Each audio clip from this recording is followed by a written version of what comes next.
Hi everyone and welcome to this episode 34 of my kind of a podcast. I'm in a new place that I actually own, and today I would like to talk to you about something that is very dear to my heart. It is dancehall music. I discovered dancehall music when I was maybe about 8 years old, I think, when my aunt's boyfriend gave me a tape that was named Dub Music with a compilation of songs on the duck dance rhythm. That was my introduction to the dancehall genre, and I've loved it ever since. Not trying to sound like I am one of those, not like other girls, but most of my friends at the time liked local music like Zouk and stuff like that. And it wasn't really my stuff. I remember listening to the Friday night on Sun FM every Friday, where the DJs were mixing dancehall music most of the night. Then when I left my native Caribbean island and I was living in France, my brother and I, we used to spend all our money at the Virgin Megastore or another shop called Blue Moon Music in Paris. Then there was Napster, SoulSeek, LimeWire, all of those illegal download sites so that we could get our music that we liked. My brother and I, we used to go back home for the summer and we used to bring our music with us, so our CDs that we were buying in Paris. And I will never forget that time when a DJ refused to play a song from the Sampler 18 compilation, saying that he didn't know it, so he wouldn't play it at a party that we were attending. And we ended up leaving and finishing the night in the car park listening to the music in our car instead.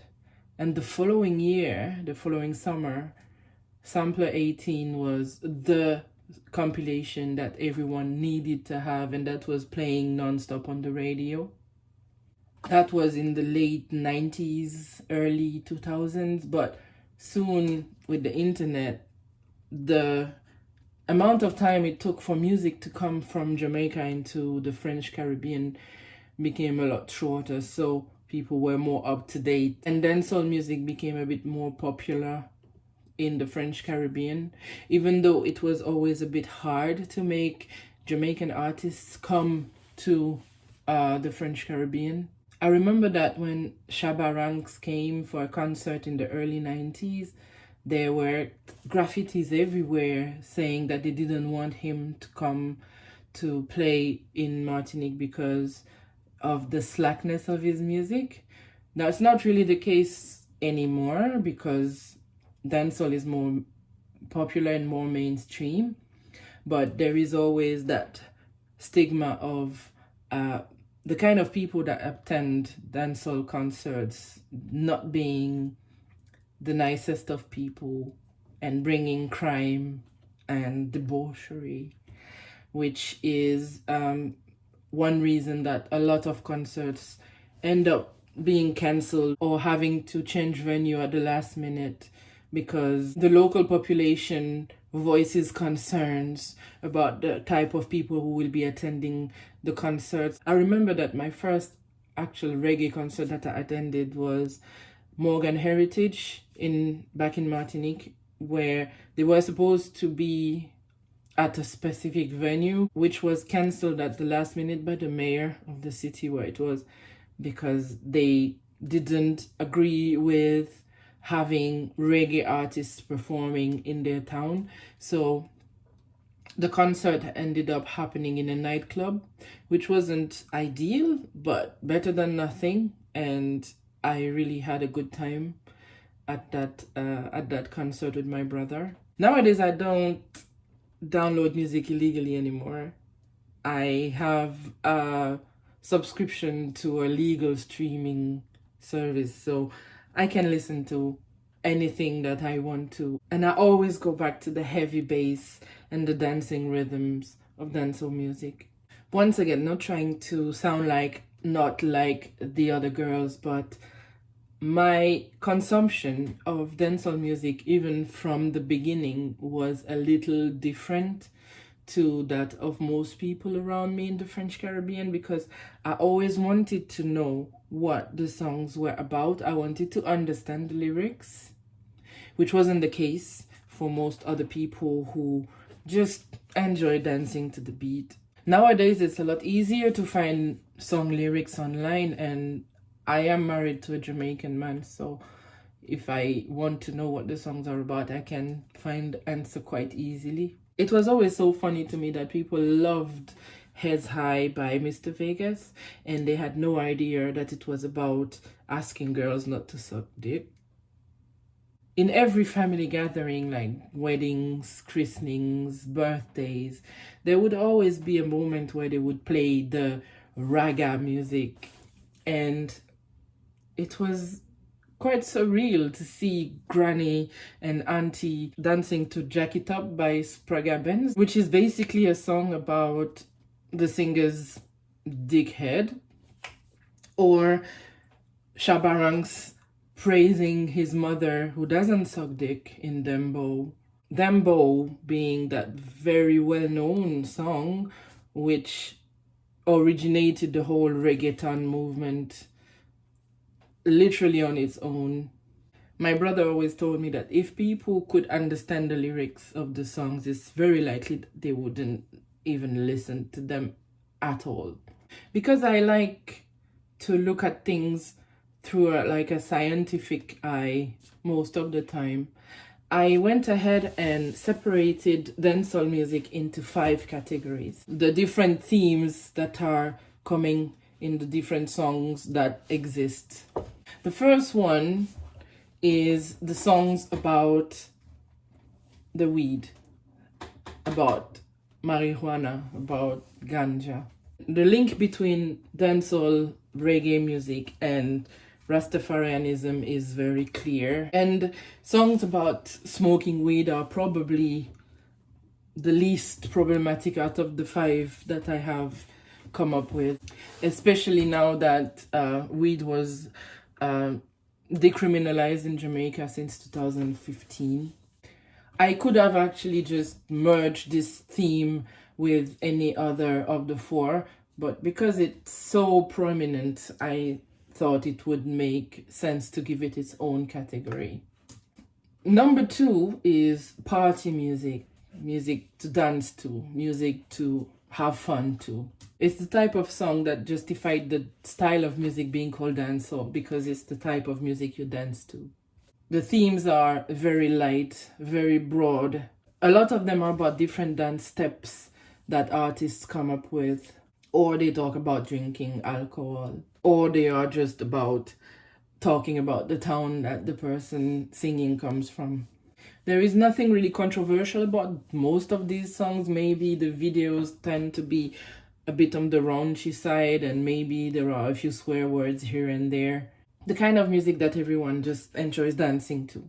The third category is that of songs that are about religion, about living as a Rastafarian. So basically, they become storytellers of their everyday life, even though they have a tendency to kind of exaggerate certain parts of their stories and make their hardships sound a bit worse than they actually were. But we will talk more about growing up in the violence of Jamaica later. The 4th category of songs is songs about love and sex. When you think about dancehall music, the first thing you think about is not love songs. Love songs are not in the majority in this category. Most of the songs actually talk about sex in a very hardcore manner. I remember when I went back home with my son, who was very young at the time, and I was driving around the island listening to the radio. They were playing the raw versions of dancehall music on the radio, so no censorship whatsoever. And I remember that I was a bit annoyed by the fact that I could turn on the radio and hear Lady Saw singing about uh, getting fucked with her heels on, no censorship whatsoever, simply because it's not in a language that most people speak on the island. And for that reason, I'm very careful about the kind of music I play around my kids. Never wanted their first word to be punani. In Jamaica, it is actually illegal to play lewd music in public. So in concerts, that's the reason why they have a radio version and a raw version, because they wouldn't be able to play the kind of things they sing about on the radio. On the radio version, either you have beeps censoring the words, or sometimes they re-sing the whole song altogether. They change the lyrics completely to make a very raunchy song a completely innocent one. Within this category, you have subcategories. So you will have songs like Gallis tunes. The Gallis is the womanizer, basically. Whether he is married or is not, he will always have more than one woman in his life, or in his bed, more specifically. Although this is specific to men, women are not supposed to share themselves with other men. There is the Cecile song called When You're Gone, where she talks about having to wait for her man to come back and continuing to loving him even when he's gone with another woman, which is disgusting, but hey. And then you have songs where the DJs will talk about how good they are at having sex, even though some of them sound like utter lies. Like, for example, Chris Martin in Lasting Prayer, asking God to allow him to go 10 times in the same night. He talks about going 30 times in a row. No. No. Other songs talk about women with a vagina so tight it can bruise a penis or tear up a condom. The most disturbing type of songs regarding sex are the ones where men talk about the fact that they are so good at it that it could kill their partner. Things like Dangerous by Conscience or Close to Death by Liquid. I'm sure Dexter Daps has a few of those too. I remember hearing him sing about, what was it? Kill me if you have to, or something. I don't know. Anyway. And what are we supposed to understand when we hear them talk about how they give such rough sex that it could kill? Is that actually desirable though? I don't know. The idea of dying from sex isn't appealing to me at all. When I hear those songs, when I listen to the lyrics, it reminds me more of young boys with no experience whatsoever talking about what they think sex looks like or feels like or is like, because they are trying to show off and act like they know what they're talking about. With this, we go back to this whole hyper violent, hyper masculine aspect of being a man in Jamaica, where when you have sex, you have to be dominant at all times, to the point where you are able to murder the person you are having sex with through the power of your ultimate penis. There used to be a big taboo around oral sex as well.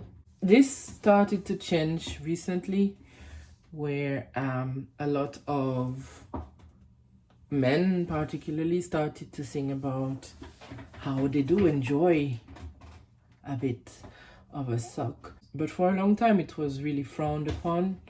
Women were not supposed to do that. However, the opposite is not true.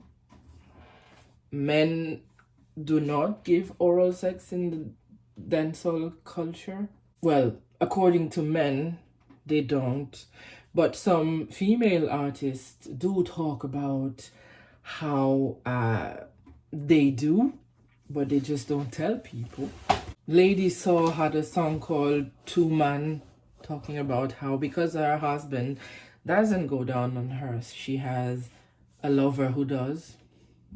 And obviously, Ishona and her equal rights came around, and yeah, that was a little controversial.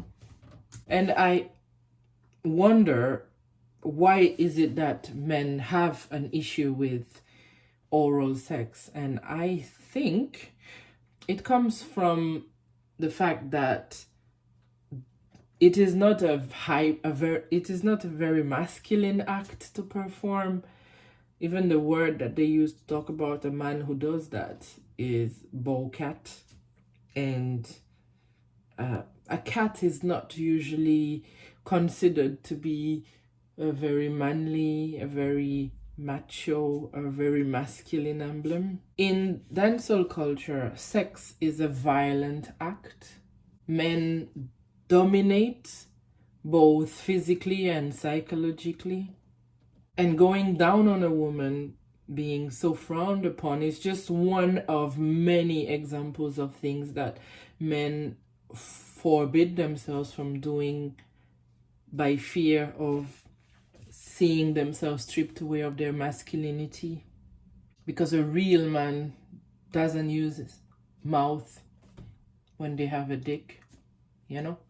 It's almost as if anything that is not hyper masculine will cancel the man's status as a man. When I last visited Jamaica, I had a conversation with somebody who was a student at university, and he told me that nowadays it wasn't a good thing to use the word guys to talk about a group of men, because guys sounds a bit too much like gays.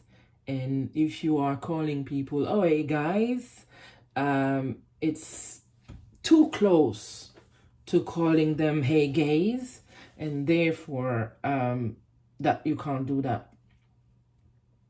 And when you think about it, because of the fact that they behave as if their masculinity is so fickle, so fragile, that just hearing a word that sounds like another word that would imply that they are not fully men, because, well, we know it's not true, because gay men are men, like, yeah.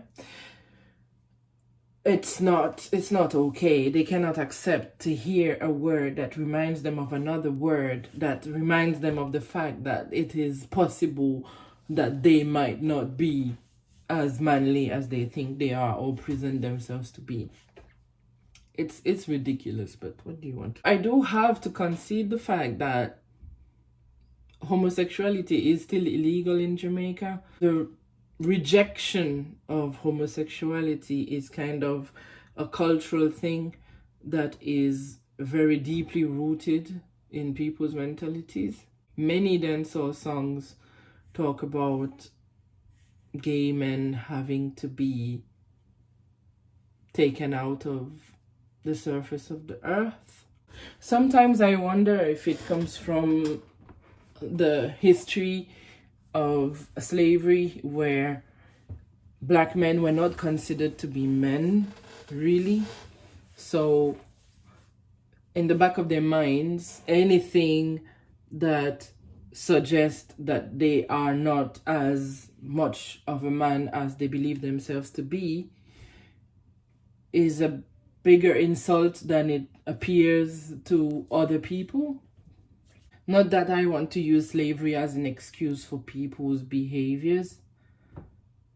for people's bad behaviors, because I do believe that a lot of the time people use these things as an excuse to continue behaving badly when they have a choice not to.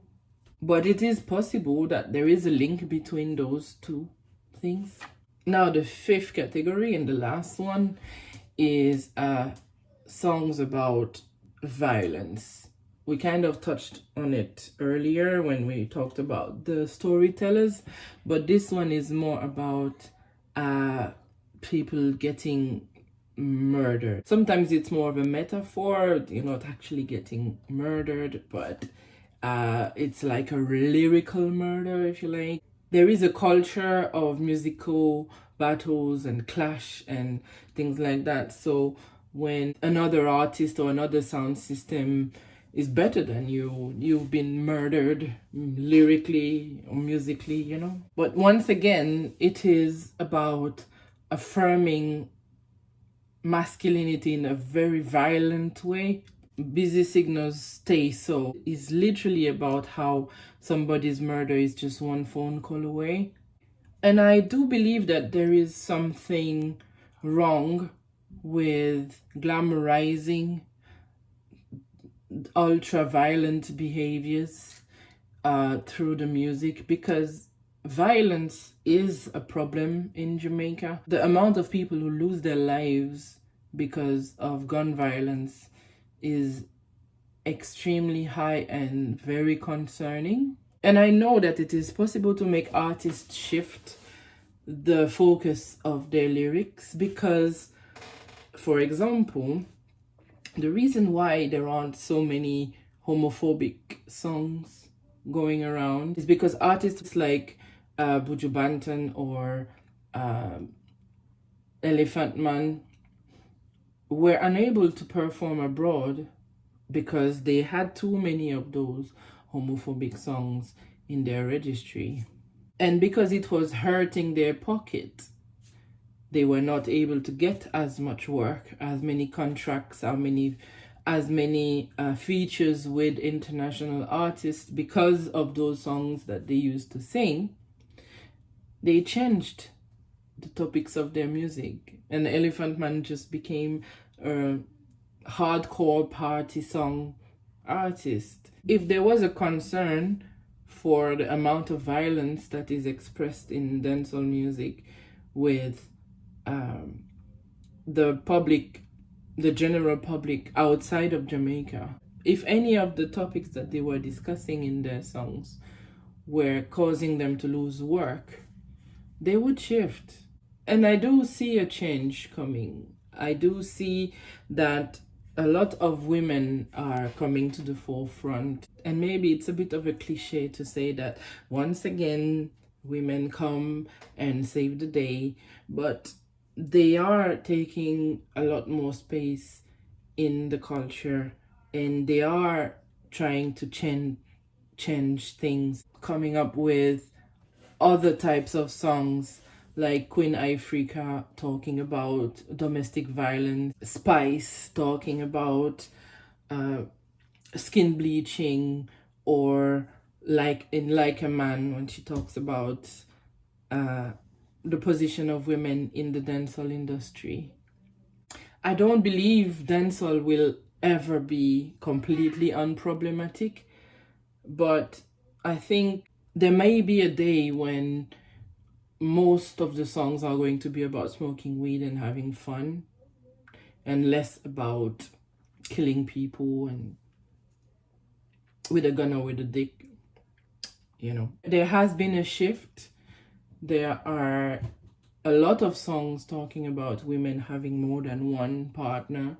There are songs about men only have one partner. Alkaline talks about having a bisexual partner. So even though at the moment it looks like dancehall music is for very weak men, because very strong women are taking the lead, we may expect to see a change. Thank you very much for spending some time with me today. I hope to see you next time. We will talk about something completely different. Goodbye.